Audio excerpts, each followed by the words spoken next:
आप देख रहे हैं झारखंड न्यूज एक्सप्रेस। देखिए, आज हमने संथाल परगना प्रमंडल के हमारे जनप्रतिनिधि जितने भी हैं सभी लोगों से मैं वीडियो कॉन्फ्रेंसिंग में था। इसी दौरान केंद्र सरकार के मंत्री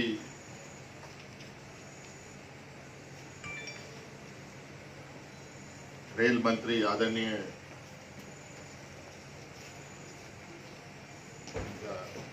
पीयूष गोयल जी, फिर उसके बाद आदरणीय धर्मेंद्र प्रधान जी, इन लोगों का फोन आया। इस दौरान शायद वो राय जानना चाहते थे प्रवासी मजदूर और छात्र छात्राओं को लेकर और बाहर फंसे जितने भी लोग हैं उनके विषय में।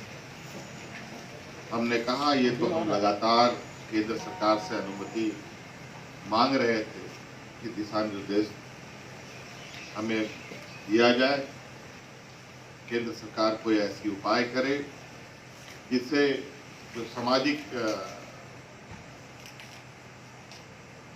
प्रेशर था वो कम किया जा सके।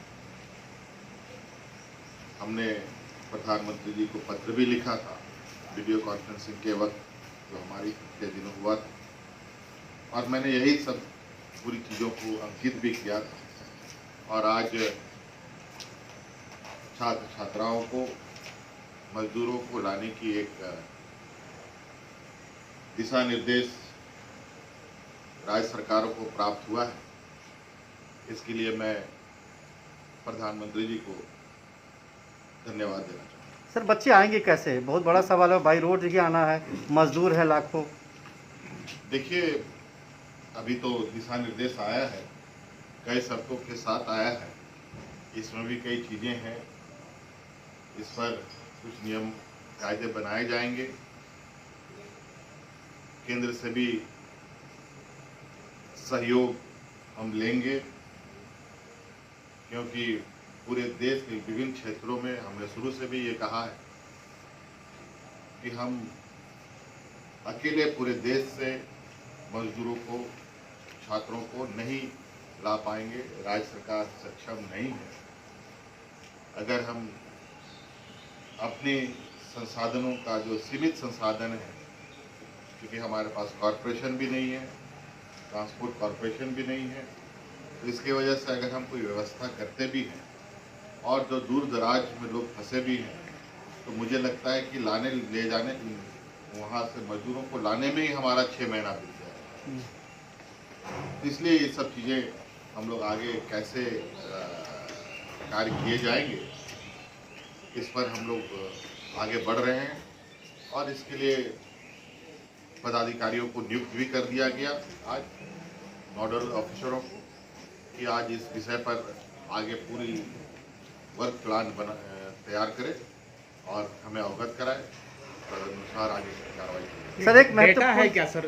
मजदूरों की बात करें या छात्रों की बात करें, पहले से नोडल ऑफिसर थे, तो डेटा अपने पास, झारखंड के पास हमारे पास डाटा है। और बहुत सारे मुझे जो खबर भी आई है, आप लोगों को भी खबर है इस बात की कि कई जगहों से, जैसे छात्रों को छात्राओं को लेकर कई अभिभावक ने अपने बच्चों को लाने का आग्रह भी किया था। उन्होंने परमिशन भी मांगा कि हमें परमिशन दिया जाए, हम अपने छात्र छात्राओं को लेके आए, और ऐसी बनेगी तो हम उन अभिभावक को अपने बच्चों को लाने का अनुमति भी देने की प्रक्रिया पर आगे विचार। कितने मजदूर फंसे हैं सर? कुछ डेटा आपके पास? देखिए, अभी बहुत स्पष्ट नहीं कहा जा सकता है, लेकिन मुझे लगता है 5 लाख के लगभग, कुछ कम हो सकता है, कुछ अधिक हो सकता है, इस रेंज पर लोग बाहर फंसे हैं। और इसका भी आकलन होगा। हालांकि लगभग बहुत सारी चीज़ें विगत दिनों में लोगों को कहाँ पर हैं, किस जगह पर हैं, लगभग लोगों की लोगों को उनका जगह पहचान कर ली गई है और हम लोग आगे का इसका कैसे उस जगह से लोगों को एविक्यूएट किया जा सके ये हम लोग तैयारी करें। मुख्यमंत्री जी, आपने पहले भी ये सवाल उठाया था कि जो लोग आएंगे उसके बाद आपकी चुनौती बढ़ने वाली है, मतलब स्क्रीनिंग से है, उसके लिए क्या कुछ आप सोच रहे हैं, छात्रों के लिए भी और मजदूरों के लिए भी? ये हम आपको बताएंगे समय आने पर। अभी चूंकि ये चीज़ें अभी हमारे पास अभी थोड़ी देर पहले ये आदेश आया है, अब इसके बाद हमारे पास क्या संसाधन है, कितने संसाधन है, इसका पूरा विवरणी विभाग की तरफ से भी आपको उपलब्ध कराया जाएगा, या फिर जब हम आपसे बात करेंगे हम आपको पूरा विस्तृत रूप से बताने की स्थिति पर रहेंगे, क्योंकि अभी तो जब तक ये ऑर्डर आता है तब तक सारे पदाधिकारी अपने अपने घर जा चुके हैं। सर एक महत्वपूर्ण सवाल रिम्स को लेकर है, रिम्स डायरेक्टर को लेकर है सर, वो आपको की स्थिति है, आपको उन्होंने डिसीजन इस्तीफा लेना दे है? दिया है, उनका क्या दिया है accept हो सर गया पूरा? या अभी वो पद पर हैं?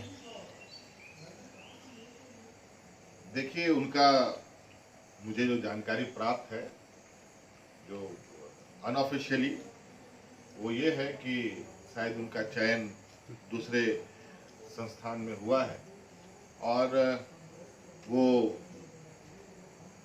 सरकार से अनुमति चाह रहे हैं कि वो यहाँ से जाएं, और चूँकि इसी बीच कोरोना का संक्रमण आया है और इसमें विभाग ने अपने तरीके से क्या कार्रवाई की है इसकी जानकारी अभी मुझे नहीं है, लेकिन हाँ ये बात है कि उन्होंने शायद जो उनकी चयन हुई है वहाँ जाने की उन्होंने इच्छा जताई। ठीक है, thank you. Thank you. Thank you. चलिए।